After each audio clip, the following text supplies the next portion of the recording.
All right, well, greetings to the world.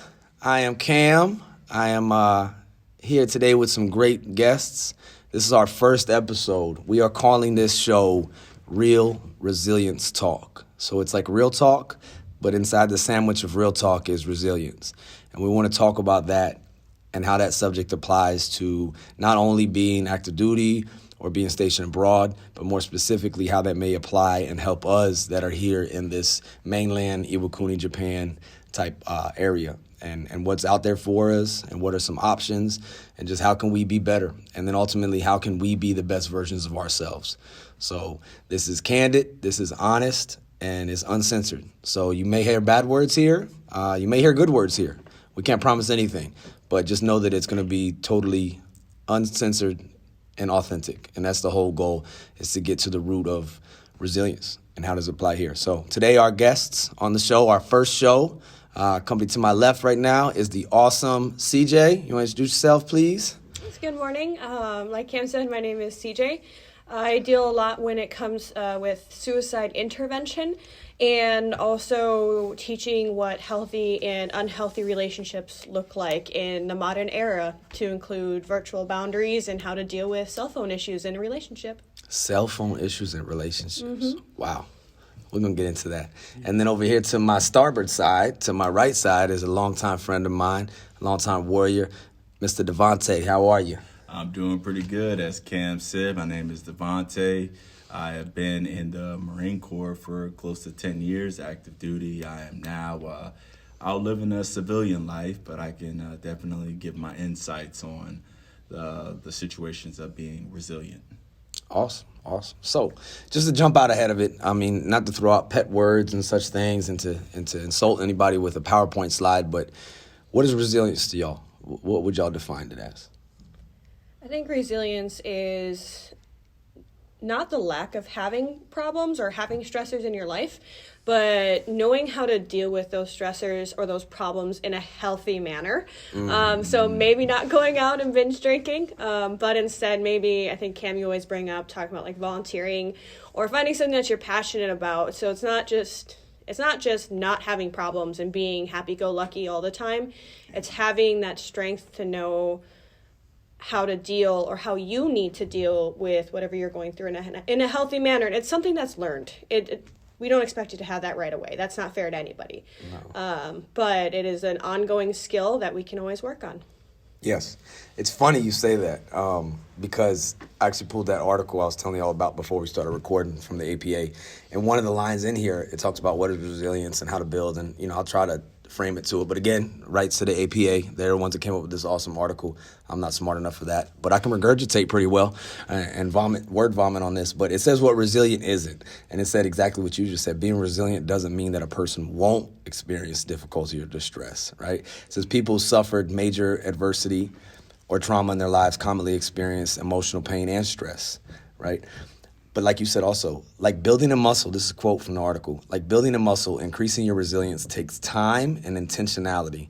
That's a big, long word for it has to make effort. You have to make the effort, and it takes time. And I like what you said, too, about you yourself, knowing yourself. Mm-hmm. So that's vital right there. That's outstanding.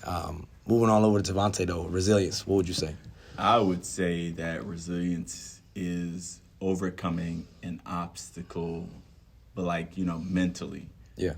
And sometimes that's very hard to do because it's like, for instance, an example, you can't really tell someone, how do you get over a breakup? Mm-hmm.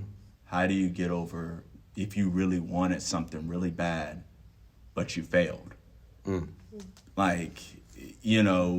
We can tell a person hey, this is what you can do, but it's really up to you to kind of really gather that strength mentally and find a solution to how to deal with this. Mm-hmm. Because that happens sometimes. What if someone really wanted to pick up the next rank and then they're short?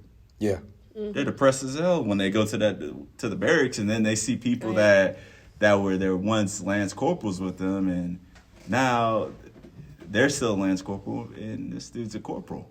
No, it's true. That resilience is going back to the drawing board and actually overcoming that by like working hard and continue to do it. But it's like it's kind of like it's not what people think it is, where they think like, oh, just go back and work hard. It's like it's a mental challenge not to shut down. Oh yeah. Ooh, So it's a mental challenge not to shut down. Just not to shut down. Yeah. Yeah. So you're gathering the strength to really overcome that. Yeah. Yeah. And there's obviously a million ways to that. And to CJ's point that we all are very unique and we all have our own way of processing things and going through things. And self-discovery, self-actualization that is a lifetime journey. And it's like 11:17 right now on child time, and I've just barely gotten to 11:17 today because I'm still trying to figure it out. You know what I mean? Yeah. And it's very hard. I don't want to say it's hard, but it takes effort to make the most out of the days that you're going through, especially when we're weathering these storms. But a few years ago, the Commandant had released that letter on mental wellness. You could look it up. I'll share it. I share it all the time on Facebook. Coach Campbell on Facebook. But he said in there that we're all broken in our own way and we all need help at times. Yeah. So a lot of this does boil down to you as the individual, but into getting to where you're strong enough to cope and how to deal with things, there are other resources there for you. But, the one thing we always talk about is like none of us are mind readers. Like, and just to go to my definition of it, because I'm simple-minded, but I like Rocky movies and stuff like that. So, yeah, I do too. Yeah. But to me, resilience is simply what he said in the one where he's talking about he's talking to his son, and he just said, "Hey, about how you hit, about how you can get hit, and keep moving forward." Right, like that's it. Like how can you? It's not so much about how much you can accomplish, but how much can you take and keep moving forward. And that to me is resilience. How can you still keep moving forward? The definition will say that. I'll go ahead and go to what the definition. This is from Merriam-Webster. The capability of a strained body to recover its size and shape after deformation caused especially by compressive stress. Second one is an ability to recover from or adjust easily to misfortune or change. I like that one right there. But that's just right there. That's Merriam-Webster's definition of resilience. I mean, how do we rebound? How do we take the events that occur? Because again, it could be something something as simple as a disappointment of not getting the next promotion or the next acknowledgement or the next award or accolade. Yeah. Or it could be, hey, a relationship falls apart. You lose a loved one. But we still have to keep moving forward. And we can only do that, I believe, as a group, as a team, working together. That's why we're doing this today, is to have this conversation and hopefully tear down some of just the bullshit stigma that is surrounded around seeking outside sources for help or being perceived as weak. It's a garbage way of thinking, and it's just not true. It's not true that if you seek help, things won't get better. It may not make everything perfect. Yeah. But I don't think it's gonna make anything worse. What do y'all think about that? Yeah, I would say definitely that's a very, very big stigma, because it's kind of like the higher the rank you go up, the more it's frowned upon for you to kind of like look for help. People are looking at you like, you're a corporal, you're a sergeant, staff and CO, you're an officer. It's kind of like people have this image or perception that you already have everything together. There's nothing wrong with you.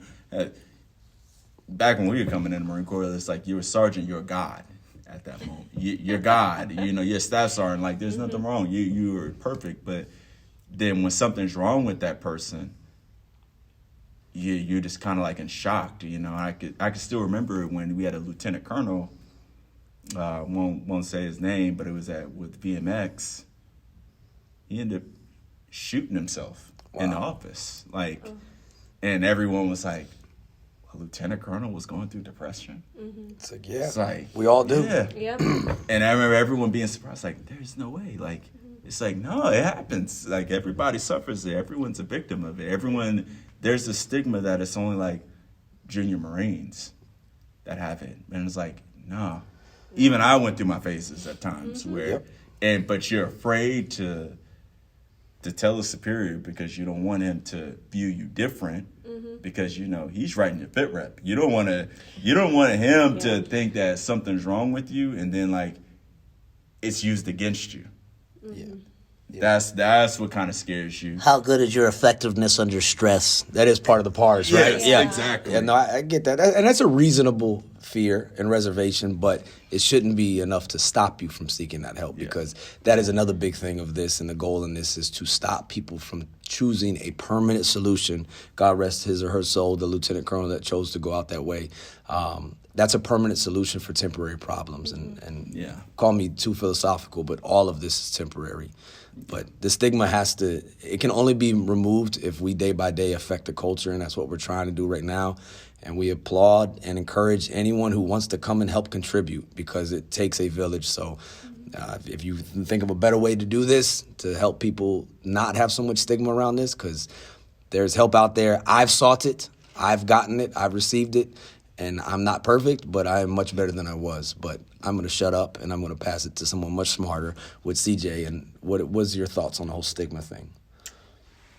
I think the stigma is a very hard one to overcome because it is so ingrained. But that doesn't mean that we just give up. That doesn't mean that we don't stop fighting. At the end of the day, let's say you were to break an arm, break a leg, have a stomach ulcer, what is the responsible and adult thing that you need to do?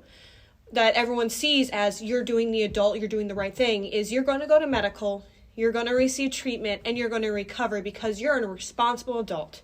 Well, guess what? The brain is part of our body too. I don't know where this came from, where people are like, no, it's all made up in your mind. Your mind is literally part of your body. Yeah.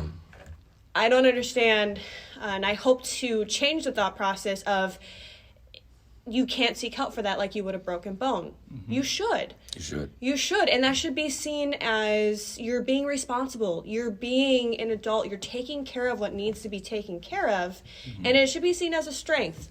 Because of that stigma, if you're willing to openly talk about this, of what's going on with you, with somebody, even if it is confidential, you're still talking to another human being about it. Yeah. That's a scary thing to do. So I think that is one of the most, biggest strengths somebody can have, is going and being open and honest with not only themselves, but with somebody else as well. Getting that help, because at the end of the day, hey, they have psychiatrists, they have counselors, they have all these professionals. They're here for a reason. Yeah. All right? They're here for a reason. It's not like we just made up this magical mental health world. They're here for a reason, so utilize them because they want to be utilized. Yeah, they want to help you and everything. And it's crazy because I remember I went to, when I was here, and I went to the building that in the library, right? I was on the second floor, and I remember I saw one of my Marines there, and it was like, he was kind of hiding out in surprise that I was actually in there. I'm like, he's like, what? No. He's not even trying. He's looking away. He's like, wait, the sir's up in here? Mm-hmm. Yeah. And I had to, of course, I'm, at the time I was sneaking to go there. I wasn't trying to let anybody know. But then, I look back after, I was off active duty. I'm like, wow, this is the thing. I'm like, I had to sneak around and get. But you didn't have to. Yeah. You felt I felt like I had to sneak around. Yeah, and that's unfortunate. And I can remember the same thing. I remember one time I sought help at a medical facility. At the time, I was an E7 at the time, and I remember going in, and I went in green on green PT gear, our regular physical training uniform, because there was no rank involved. Mm-hmm. And I remember walking with my head down the entire time. And when I was in the waiting area, I was embarrassed. I was ashamed. But like I just said, I was at this point over 10, 12 years in service, and I should have known at that point. So that's a big reason why we're trying to have this, is because there are leaders out there right now. There are those sirs or ma'ams or those E7s and so on that still genuinely feel that way. Now, we know there's pamphlets, we know there's acronyms, we know there's, hey, reach out and help and be there. All of it is well-intentioned, but when it gets down to it, as the individual, you feel ashamed, or you want to use the reason of you don't want to be a burden, or you don't want to seek attention, and that's just not the case. And just as Devontae said, and I just said as well, I look back and I feel stupid for that. With my approach to seeking help and eventually being put on medication and seeking regular therapy, I just wish I'd have done it sooner. right? Yeah. I just wished I'd have done it sooner. And you know, none of it affected any security clearances or my promotions or anything. It just really boils down to, can I be a better me? Not as good as CJ or not as good as Devontae, but can I be the best me I can be? And for some, that'll sound corny and cliche, but things are only cliche because they're true. Yeah. Or else we wouldn't say them again. You'd say it one time and be like, that's stupid, right? And then you wouldn't say it again, right? So things that are cliche because they are true.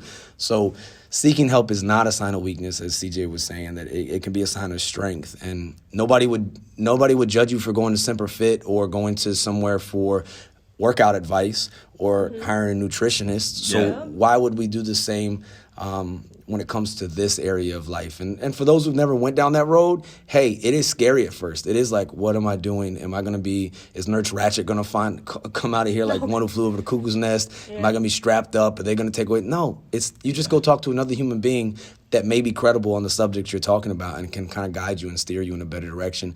And maybe meds will help, or maybe it's just lifestyle changes, or maybe it's just speaking to someone and expressing yourself like you were saying that can make the situation not perfect, because ain't nowhere on this whole earth that anything's perfect. The whole universe, nothing is perfect. Yeah.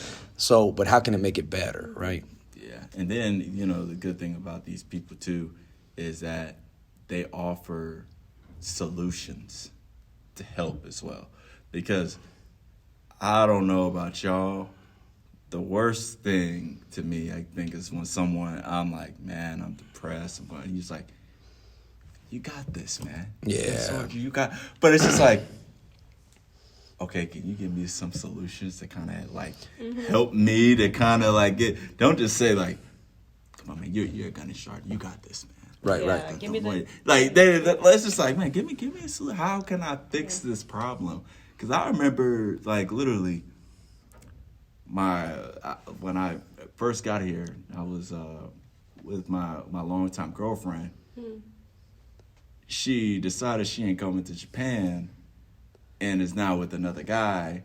She can get pregnant by another guy. And I remember, and this is like, I've been with for a while, fiance at this point. I remember I'm calling like this dude that's supposed to be my mentor. I'm like, hey, I'm real depressed right now. She's pregnant with another guy's baby. Like, she's not even coming here, and I'm finding this out now. I'm in Japan, she's in the States. I'm devastated. This man's like, well, it's good that you found out now, so what you tripping for? Now you don't have to go through that obstacle. Wow. And that's just like,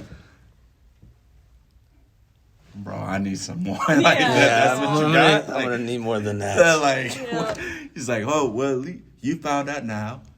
Hey, either you could have found out now, or you could have found out later, and it would have been more devastating. It's just like, I need some more than that, man. Maybe eventually you'll come to that conclusion, but not right at this moment, right? Yeah, like give me something, man. I'm looking at the phone. I'm like, you for real? How'd you get past that though? Like, I mean, how long did that? I mean, obviously that's impactful, but what I started doing to get over that was I literally just kept myself busy to keep my sanity. So I would literally stay at work until like 6, 7 o'clock. I would leave and go to the gym, and I would work out until 9, 9:30, almost to the gym close, shower, go to sleep, wake up basically what I did was I didn't allow myself to have any kind of white space. I didn't really give myself time to think. If I would have got myself to think, then I would have just started thinking like depressed. So it's just basically like 5 o'clock in the morning, running. Mm-hmm. That's the time I was doing 2-a-days. 5 in the morning, okay, I'm going to do cardio. Mm-hmm. Come back, eat breakfast, shower, go straight to work. I'm talking to somebody as soon as I'm getting into work, not really being isolated. And then then I'm working, being a workaholic, and then right after working out. And I'd repeated the same thing for about like 6 months. I got jacked up. I got pretty like... You got pretty swole? Yeah, I got pretty swole up after that. But yeah, that's what I was kind of doing it. And my mom, she was calling me every day. She was calling me every day during that time. Because when I told her that news, she already knew what I was going through. So she was like calling so she would talk to me for hours too. Yeah. She'd be like, how you doing? Like, and we'd be talking and laughing about everything. So I mean, that was kind of a good thing. I kept my mind occupied for a very long time because I didn't know any other way. Yeah. But I wish that, at the time, I wish y'all would probably seek help. I was thinking about it, but then I was like, nah, I can't. Because I was like, I'm an officer. I can't do that. I was like, I can't do that. Nah. They can't. And, I'm going off that stigma, like, they're like, you Lieutenant Holmes, like, you jacked up. Like, why, what you doing up in this, like, going to seek some help? Yeah. You know what I mean? And then here I am thinking, I'm conflict because I'm like, here I am being a hypocrite. I'm right here telling these people to get help. Right. And now I'm afraid to get help. I'm like, what? You just you really battling it. Yeah. And I think after like close to a year, that's when I finally did do it. And I remember the first time. Seeking help? Because so 6 months, at 6 month mark, and for those who don't understand what white space is military or specifically Marine talk for idle time, ain't got shit to do, right? Idle hands, we've all heard the expression, right? Yeah. So what you were saying for that 6 months is that you gave yourself no leverage of white space, of time of idleness. You just stayed at work, stayed in the gym, stayed talking to your mother. That helped you for that 6 months, but if you don't mind me asking, what about thereafter? Right after that, I was just like, I came to the reality. I'm like, I can't keep doing this. Okay, so it wasn't like it worked for a little bit, but it wasn't a way to sustain. No. Okay. Oh no, it wasn't a way to sustain. Like no, it was just like, how long can you keep doing it for? Like you can. Maybe until you find another woman, but then it's like, do you really want to treat another woman like that? She's basically just a rebound girl to prevent you from thinking about the one that left you. Mm-hmm. So you got a lot of stuff running through your head. Yeah. So, but I remember the first time I did seek help, one of my corporals was actually in there, and I remember like he had his head down, I kind of had my head down. We didn't even talk. Yeah. Because like him, he's looking at me like.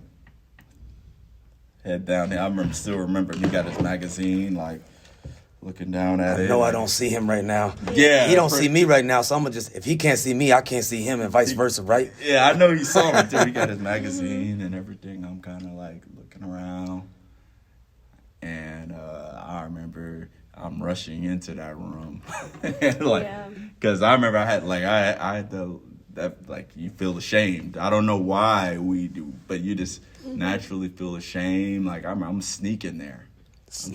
Wow. I'm looking around before I go up and open the door. I'm like, make sure nobody up in here and see me. And I went up in there. And that building you said, the library building, that's building 411 for anyone on Iwakuni, and the second floor, the second deck, if you will. Yeah. That is where behavioral health is, and that's where you can speak to counselors, whether it's substance abuse type or it's just regular counseling. And they might talk to you and say, hey, you know what, you might be better off to go over to actual branch health clinic, to medical. Mm-hmm. Or, hey, have you thought about talking to an MFLAC and point you in a different direction? Mm-hmm. So, I mean, but how did that go, though, once you started? Yeah, well, I think the key is you can't just go there one time. Ooh, Thank you. Say that again, please. Yeah, you can't just go there one time. I can't just work out one time at the gym and expect to be in shape? No.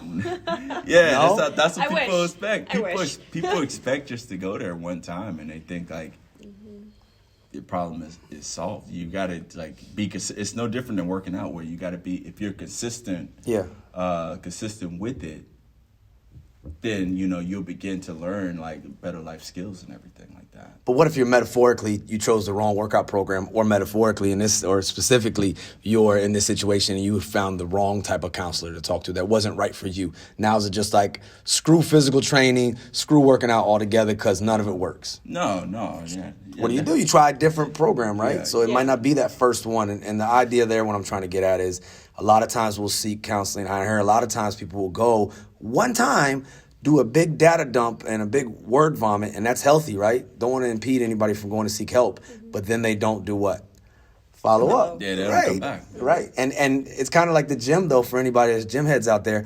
The fun part is the gym. Yeah. That's the easy part. The hard part is like the outside of the gym, the sleep, the diet, the nutrition, the stretching, the knowing how to load management and knowing what day to actually take a rest, right? So it's kind of the same with the therapy thing or seeking help and talking to somebody. The real work is not in that room with that individual. Yeah. That's I don't want to say it's fun, but that's the nitty gritty right there. But everything else feeds that. Yeah. And I think we failed, whether it's physical therapy or wellness therapy, we fail that a lot of times where we don't carry on and remain consistent. And so how can you expect results when you're not being consistent? No, yeah, because you don't really learn the life skills that they're really trying to teach you. Because, you could do one data dump and they're kind of like, okay, they hearing it. Now they're probably, to be honest with you, they're probably more enthusiastic because they're like, oh, okay, I look forward to seeing this client again. Yeah. So I can kind of help him more with his problems and everything. And then, you don't come back. Believe it or not, they actually suffer the same disappointment. Yes. Because they're like, they literally want to help people, and, they get a huge data dump. They actually get excited. They're like excited in a way like they can't wait to like help you with some of these problems. They're thinking of ways to, like, they're obsessed with thinking of ways to help you. And then you don't come back.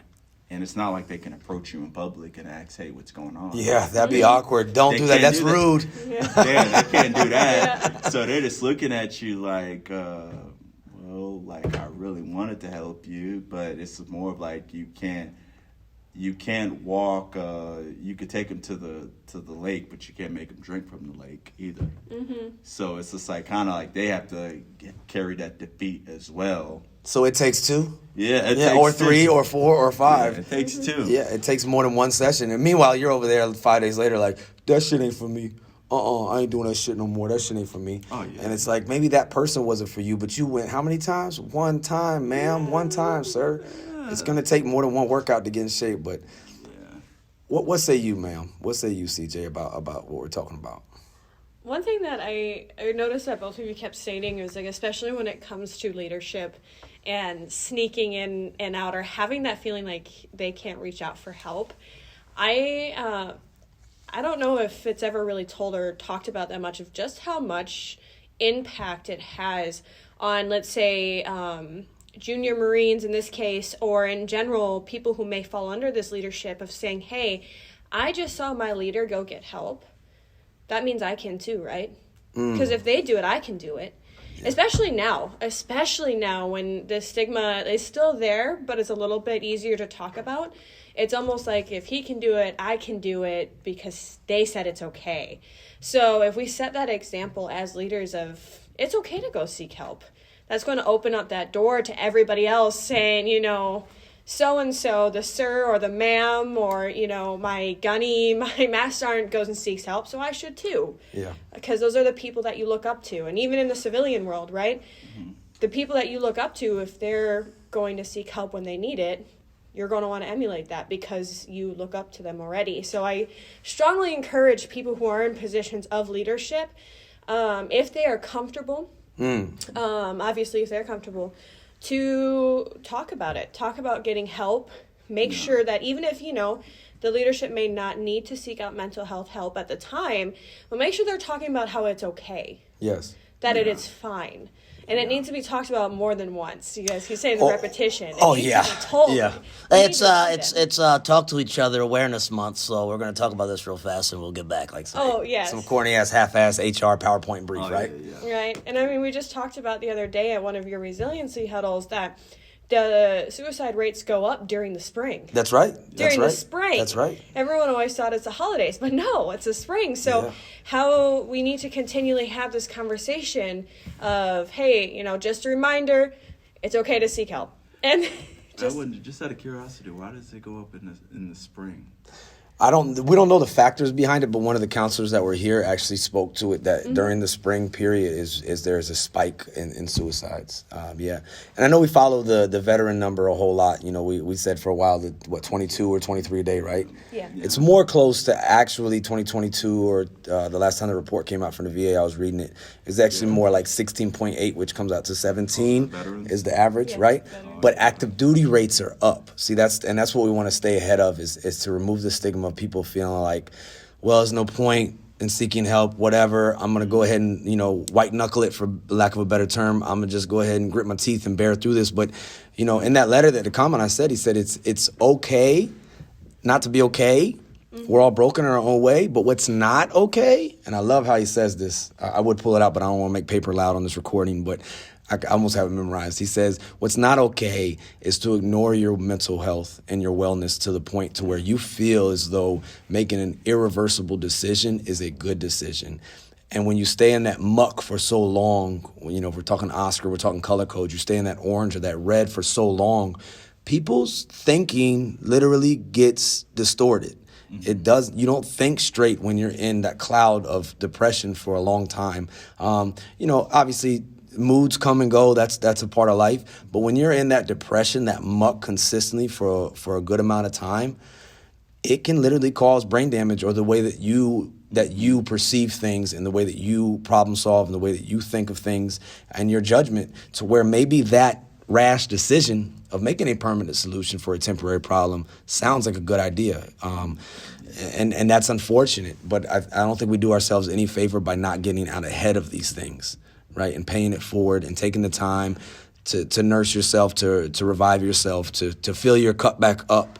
I get it. We just expressed how we felt about it, but the analogy a gentleman told me, who had prescription writing authority, and I was talking with him, and he was like, you want to do meds? And I was like, man, fuck that. I ain't doing no meds, man. I feel like at that point in my life, I felt like, you know what? If everybody went to the doctor, everyone would come out with some diagnosis to take some kind of medication. That's kind of exactly where my thought was, right? Yeah. And he said an equivalent, we do this castle run every week.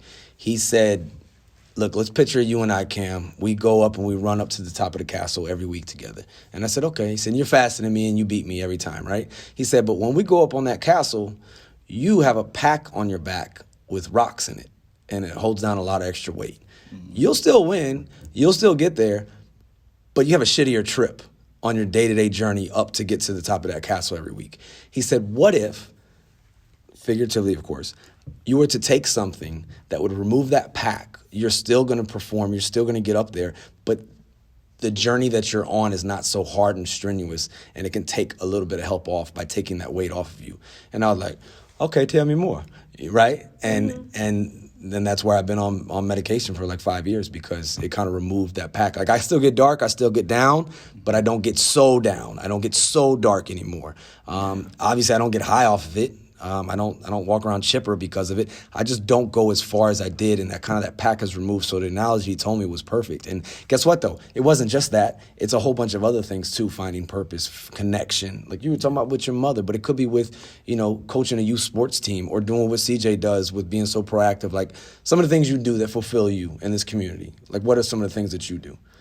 Well, I am very lucky to be involved in a lot of different programs that assist with the mental health program. So, for instance, one of the biggest programs I am involved in is literally called ASSIST, which is Applied Suicide Intervention Skills Training. And that literally teaches people how to intervene when someone's actively thinking about suicide. Okay.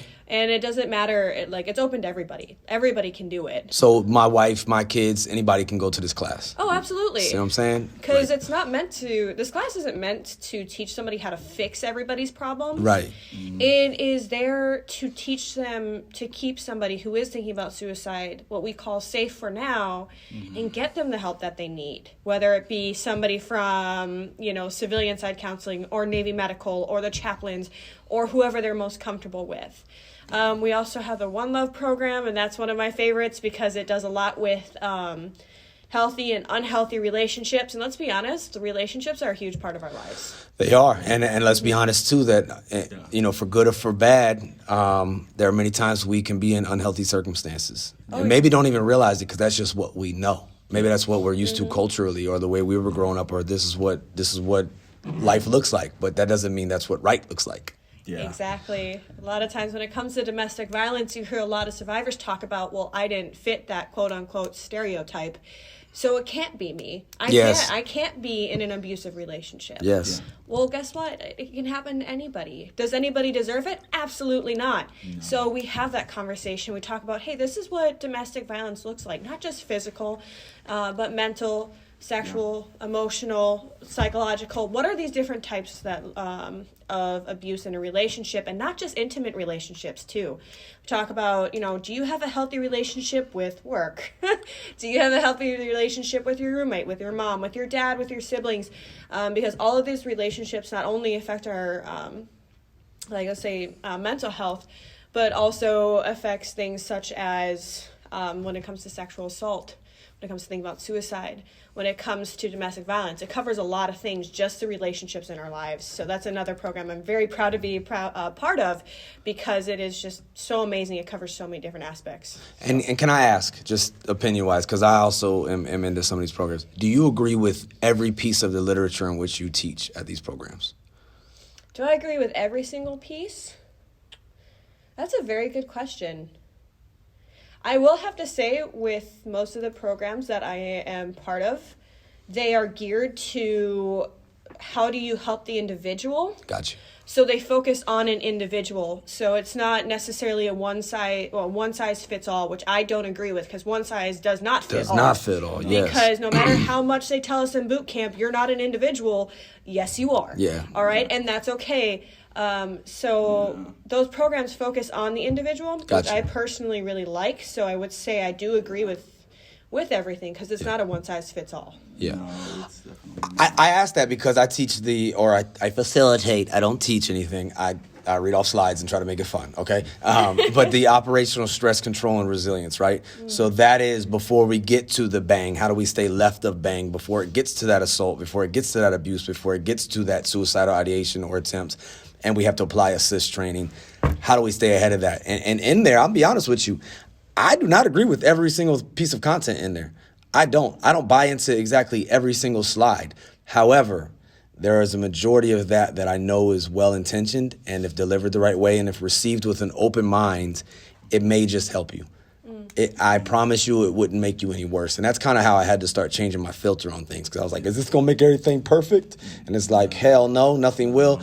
Well, more or less now is this going to make anything worse? No? Okay, well, I will try it. Maybe yoga won't fix all of my musculoskeletal issues, but will it make it worse? And I might find another benefit out of it. So I raise that point because when we hear these trainings or we hear these things are opportune or they're offered, we are like, that ain't shit. That's just another corny-ass PowerPoint. That's just another day. You trying to skate out of work, man. That's some bullshit. Yep. But here's the fact, folks. You don't have to agree with all of it, but there might be something in there that you take away for yourself or for others. So just keep an open mind. Like nothing's perfect, but I bring that up because you're not expected to agree with every single thing that is taught in all of these things. You take it, you make it your own, and you apply it. Similar like Bruce Lee with martial arts, right? Yeah. Like some good old Jeet Kune Do. Like you take it and then make it your own, and whatever it is. As long as it's not no weird, unethical type stuff. Nobody's imploring that. I'm not at all endorsing that. But use it to the best way that you can use it for yourself. And like I said, man, for others, because as we say often around here, like it or not,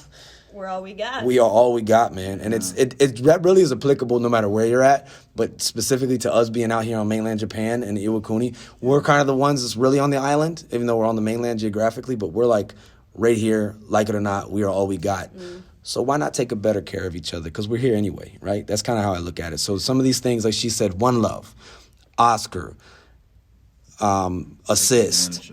There's opportunities that come out. We see these emails. A lot of people look at them as spam and things like that. But, hey, think about it as it might just make you better. And I'm going to be honest with you, when it comes to Oscar, I've honestly probably used it more so in my personal life with loved ones than I have actual application at work, to be totally honest. Yeah. Because I've been able to see signs and catch things. And again, it's how to take care of all humans, not just active duty or whomever it is. So just don't be so close-minded is what I'm saying there. It may just help. Well, yeah, and another thing, too, is one thing that the Oscar and all the training that the Marine Corps offers is that I was actually very grateful for it, because to learn some of these skills before, like, you transition out, it's very powerful, because I'm trying to tell you, people don't realize when you get out into the civilian world, it's very different, where it's like that same, talking to somebody on base for therapy for free, that don't exist no more. That's gone. You know, that whole like somebody checking up on you saying like, hey, you know, you all right? You doing good? That goes away too. You know, like people don't care about your problems. And then like you start telling, I couldn't tell you how many times I'll be telling stories about like boot camp stories, and then civilians like, what? Yeah. They can't relate to you. It's like it's kind of like they can't relate to your situation, nor are they comprehending. But can you relate to them? Not always, right? So yeah, not always. Do you find yourself in a lonely position? You do. You can easily find yourself in a lonely position, or if you're going through something where you're more or less of like, man, like because the civilian world, the camaraderie is not the same. The camaraderie, that's one thing about the civilian world. The camaraderie disappears. Everybody's an individual at that point. Everybody's trying to go to work, trying to move up in a position. Everybody cares about themselves. You can be depressed. Oh, okay, that's good. Be depressed over there. I've seen someone like say, man, my dad just died. Oh, okay, I'm sorry to hear that. And just kept it moving. I've seen that happen, like where it's just like, I don't care what you got going on. Like, and we're not trying to increase reenlistment rates right now. We're just trying to say that the camaraderie and the bonding that we share and that we often take for granted may not always be there once we depart from active duty ranks. Just keep that in mind. Oh, and even for our spouses and our family members as well, those same bonds that they were able to experience while you yourself were on active duty, they might not be there at all either. And as much as we all embrace being an individual, being just a lonely individual is being lonely. And that's not, I don't care if you're an introvert, people need people, right? So what say you about that, ma'am? I think when you do transition out, which I haven't yet, and I did actually re-enlist, so, you know. Oh, see? I'm part of that. But, Drank the Kool-Aid. Yeah, I did. I drank it hard. But I think when it comes to, like, transitioning out, one of the things that could really, really help is just the advertisement and the accessibility of the resources that are open to veterans through the VA. And one of the things that I think we do pretty well is this the transition readiness seminar, so TRS. We're required to do that before getting out. And that's a really great class, and it talks about the VA, it talks about all this, but you know what? You get like a week-long discussion about this, about, oh goodness, maybe a year before you get out, and guess when you talk about it again? Never. I don't know. I haven't heard it. So, and a lot of people I see transition out don't hear anything about it again. So that's one thing I think we can maybe work on when it comes to transitioning out, and accessibility too, meaning, okay, is there a way for us to get to veterans who decide not to stay in the States? For those of us who have been in Japan, let's be honest, a lot of us like coming back once we're retired. There's a lot, what do they call them, expats? A lot of them live out here. Yeah, a lot of them. Because it's wonderful. Well, look at this guy sitting here right now. He just said he's not on active duty no more, but what are you doing in Japan, sir? Are you cleared to be here? No. So how do we make these accessible, or how do we advertise, like, for instance, like the Military One Source? How do we let people know that there are changes that are happening to that open up? How do we advertise that? How do we get it out? How do we talk about it more? So I think that definitely would help when it comes to that whole transition thing of you're not alone, but they kind of make it difficult for you to realize that sometimes, you know? Yeah. It's because it's like they don't tell you I'll tell you the problems I always see is that they will do the classes like the TRS. You better do those VA claims before you get out. I'm telling you right now, the process is very difficult. But now you don't got a staff sergeant, a gunny, or like an officer pushing you saying, hey man, you got that VA claim, but now you ain't got nobody pushing you. Yeah. Like now it's pretty much like, and the people at the VA, I'm pretty sure everyone's here, like, man, those people don't care. Like, if you're active duty, you're still your number one priority. But once you're a veteran, like they can take about up to a year to get your stuff done. Right. There's just a lot. There's a lot of people trying to flow through the system. So you know, this goes back to what we were saying about earlier about self-care. Yeah, taking care of yourself, looking out for yourself, and get those habits that you have, like with exercising, and try to keep those keep relationships as much as you can, you know, because once you get out there, it's just like kind of like the relationships, they're just different. Like, you're not going to be able to tell the stories about, man, I remember when I was up in boot camp and, you know, Sergeant Culture made me eat like one of. Oh, there'll be none of this. There'll be statute of limitations over here, folks. But it was a bonding experience that occurred during boot camp, and this person earned their title Marine. How about that? Huh? Yeah, right. No, but yeah, I mean, not many people can. Yeah, They didn't have the they're boot gonna camp be looking like, experience. what happened? Yes. No.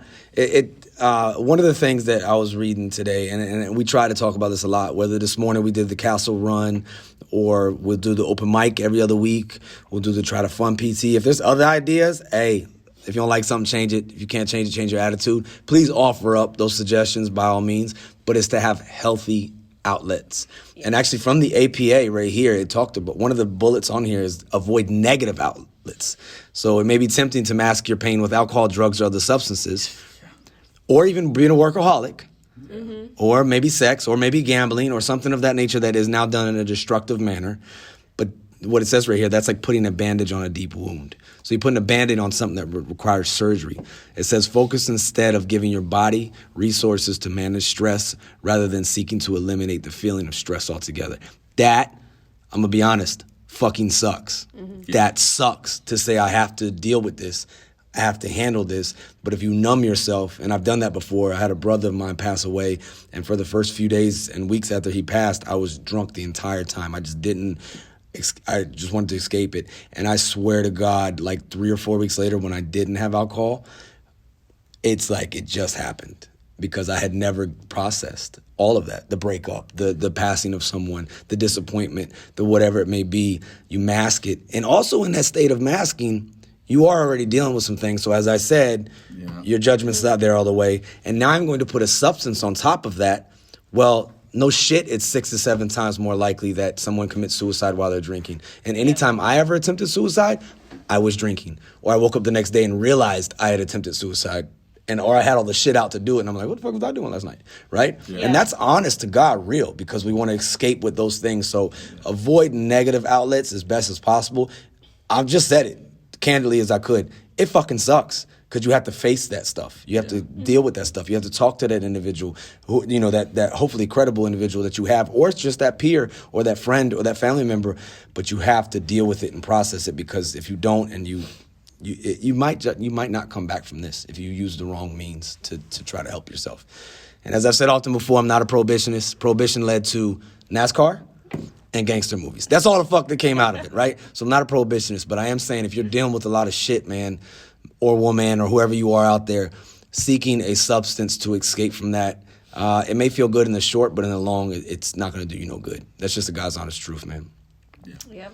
And I think there are a lot of like really healthy outlets, even here, because we always talk about we're on a little bubble. We are. And I'm Cassie Wakuni. We're not very big. You can walk everywhere, right? Which is great. But like there are so many healthy outlets. And you know what? It doesn't just have to be the gym. Because personally, it takes me... That might not be your thing. Right? I can't get into... It takes me 15 minutes to hype myself to get up into the gym, okay? Mm-hmm. But there are so many great things. I know that... there's a Facebook page, and I'm a huge advocate for animals in people's lives, and I know for a fact that you can't have them in the barracks, right? Well, there's this great Facebook page called Iwakuni Barracks Buddies. Iwakuni Barracks Buddies on Facebook. Yes. Iwakuni Barracks Buddies. Okay. And it's literally like people looking for, Marines who live in the barracks. Hey, can you come help watch my dog or walk my dog? Or does anyone want to play with them because they're overly hyperactive and I need someone to wear them out? Is there a service like this so you can give away your children to people? I just had to ask. I just had to ask that shit. But like, isn't that amazing? Like, okay, like who 90? Like, I don't want to say 90%, but most people like to play with either a cat, a dog, some type of animal, and their day is instantly brightened, right? It's true. Yeah. So that's a great thing, good. right? And this is not an amazing thing that we have here. I think even the USO, they do. The USO does things, events with animals as well. There's actually one tonight. So I think there are a lot of healthy outlets, whether it be, hey, let's go play with some animals, let's go volunteer with some kids, a youth sports. Sports, they need people to help coach baseball, y'all. Yeah, and I'm always looking for help. I'm always looking for help to teach, assist, and One Love. I mean, there's always Oscar. There's so many healthy outlets to get yourself into that you just have to be willing to open yourself up to possibilities and maybe meeting some new people so that you can have these healthy outlets. It's hard though. Yeah. It's hard. I encourage you to try to get around as much people as you can, as often as possible, when you can, in the right spaces. Because I will say at the same time, I've said this before, the military, the Marine Corps life is one that you can be in a mass formation and you can feel like you are all alone. Right? Yeah. So it takes some work, just like all these other things. What is that word? That pretty word that said intentionality, to be able to build and foster these relationships. But right here on this list, one of the things, and I so subscribe to this so hard, I think it's the reason why I'm still alive, help others. When you volunteer with a local homeless shelter or simply support a friend in their own time of need, you garner a sense of purpose, fostering self-worth, connect with other people, and tangibly, not just repost the fucking meme, right? Tangibly help others, all of which can empower you to grow in resilience as an individual. We all want to be successful and happy, right? Yes. Okay. So one of the best books ever on purpose and on resilience was written by Dr. Viktor Frankl. And anybody who knows me is probably tired of me quoting this by this point, but I'm going to go ahead and do it again. He says, "For success like happiness cannot be pursued. It must ensue, and it only does so as the unintended," what did he say? "As the unintended side effect of one's personal dedication to a cause greater than oneself, or as the byproduct of one's surrender to a person other than oneself." And that man survived 5 concentration camps, wrote a book, it got translated to A Man's Search for Meaning is what it is. But it's one of the greatest books and stories of just resilience. And when you hear these stories of him in this situation, or of Nelson Mandela being locked up, like, how did you stay sane and all of that? How did he? Or we hear about the great admiral that was locked up in POW camp for how long? 7 years, right? And withstood it all through helping out with stoicism. That helped him out. But that might not be your thing. That might not be your particular jam. But people have come, and they've come before us, and they've went through a whole lot of hard shit, maybe even harder shit than what we're dealing with right now. But we're not playing the comparison game, okay? It's just how is what you're going through making you a better you or a worse you? Chances are there's help out there that can help you be a better you, which is only going to benefit you and those around you, right? So just be careful what you're seeking out for outlets, man. I think we seek comfort so often that it's just like, I'll put stuff in my face. I'll put food in my mouth. Yeah. I will gamble. I will do this. I will do that. And they can be destructive. And at the same time, you're not really processing the pain of what you're going through. So it's like You think you are. you think, right? But it's like, Fat Bastard from Austin Powers? I eat because I'm unhappy, I'm unhappy because I eat kind of shit. You know what I'm saying? So, again, nobody's trying to preach at anybody, but garbage in, garbage out. And be careful with who you call friend. Zig Ziglar, a great speaker from a long time ago, said, if somebody came in your room, came in your house and dumped a pile of trash all over the place, you get pissed off and be like, what are you doing, right? But this is what he said. The person who dumps garbage into your mind will do considerably more harm than the person who dumps garbage on your floor, because each load of mind garbage negatively impacts your possibilities and lowers your expectations. So be careful of those who may be putting garbage into you, right? Mm-hmm. Yeah, that's so true. Yeah, because, that book that you gave me on Stoicism, I actually read that book a page every day on the specific date. But I remember the people who you hang around, you actually become them. That's crazy. And it's true. And it's a weird thing where it's just like, bad company corrupts good behavior. You would think if you're the one that's behaving yourself right, that they would change. But you actually begin to talk like the people you hang around. You become them in a way. And I can relate to so many experiences like that. Like, I didn't really drink that much, but then, like, some of the people I hanged around in my younger days in the Marine Corps, they drank a lot. Mm-hmm. And I remember, and it's kind of like, if people see that you're innocent, it's almost like they want to, now they want you to drink. It's like if you're going through a problem, nah, man, just have a drink or something like that. And you'd be surprised, drinking is it's even on television and movies. If someone's depressed, the first thing they do is drink.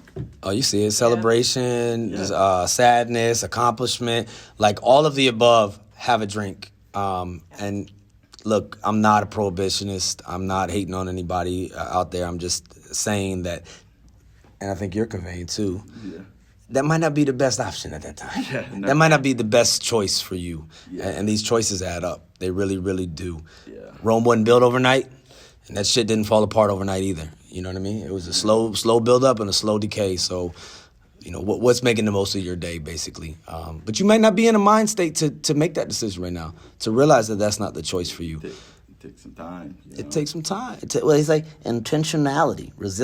Increasing your resilience takes time and intentionality. So don't be closed-minded. Reach out.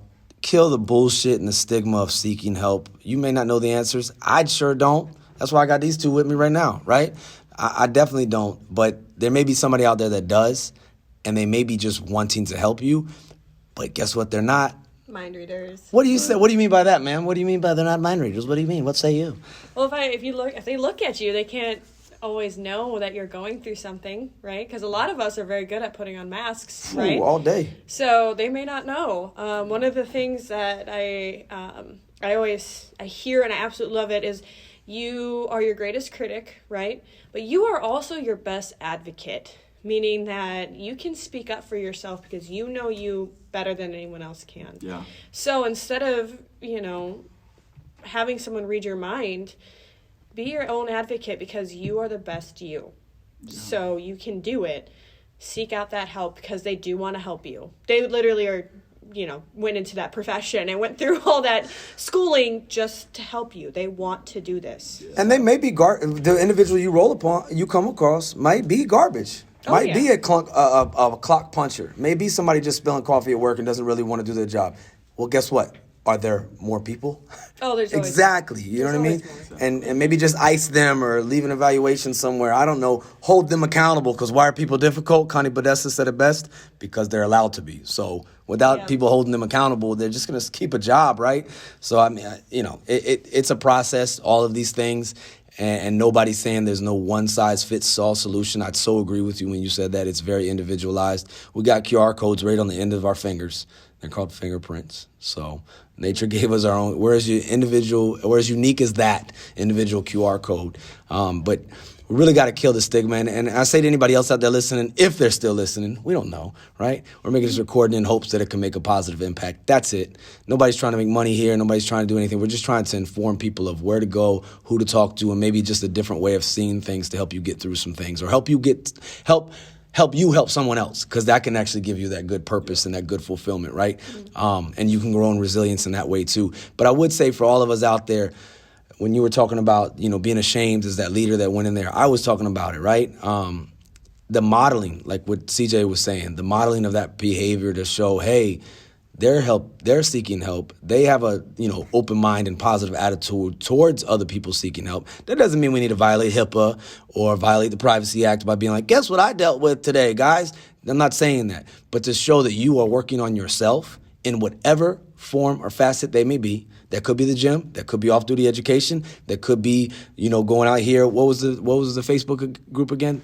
Iwakuni Barracks Buddies. Iwakuni Barracks Buddies. Mm-hmm. It could be just that. Don't know. But think about the example you're setting and how you respond to these kind of things. Because every eye roll, oh man, stop being a bitch. And you know what I mean by that? That is a total non-gender and non-animal definition of that word, right? Mm-hmm. But we know what it means. We know the connotation that it carries. People come off with that, and the other people around it see it and they go, well, I definitely don't want to seek no help around here. Yeah. Yeah. So think about that and the effect you're having on others on a day-to-day and how open-minded or closed-minded you are to these subjects. But if you don't like something, change it. That's what we're trying to do right now. We don't like the way things are right now. We don't like the stigma. We don't like the ignorance that's involved with this. But hey, blessed are the ignorant. So we're trying our best to inform and trying to speak. And I'll tell you right now, as someone who's had suicidal attempts, ideations, and medications and all that kind of stuff, I am still where I am today in life, and I haven't been kicked out of anywhere. I haven't not been promoted to any kind of ranks or anything like that. It has not affected. It's only made things better. It has affected things in a positive way, though. So that's my last words on this. I'll leave it to y'all to close us out. Well, thank you for having us. And at the end of the day, just remember, getting help is a sign of strength, and it always will be. So please continue to push that and remove the stigma as best as we can. Yeah, I would also say, man, thanks for having me as well. Definitely want to tell everybody to be positive and take the rank out of it. You know, if just because you are a certain rank doesn't mean that you shouldn't feel ashamed to get help. That's right. That's why we call it real resilience talk, y'all. Yeah. Real. Because we're sitting here at a table of different genders, different demographics, different ranks, different experiences, and we're all coming together to talk about the same subject of keeping it real and trying to seek resilience. So if you're still listening, thank you for listening today. If you think this can help somebody else, share it with them. If you got ideas on how to make it better, leave me a comment. Coach Cam Campbell. Any plugs, ma'am? Any pages or anything, sir? No, I'm good. He said, no, I'm good. I want to remain anonymous. All right, I'm Coach Cam Campbell, y'all, and I appreciate y'all. Thank you for listening. Real Resilience Talk. Hope to have this more and moving forward. This too shall pass.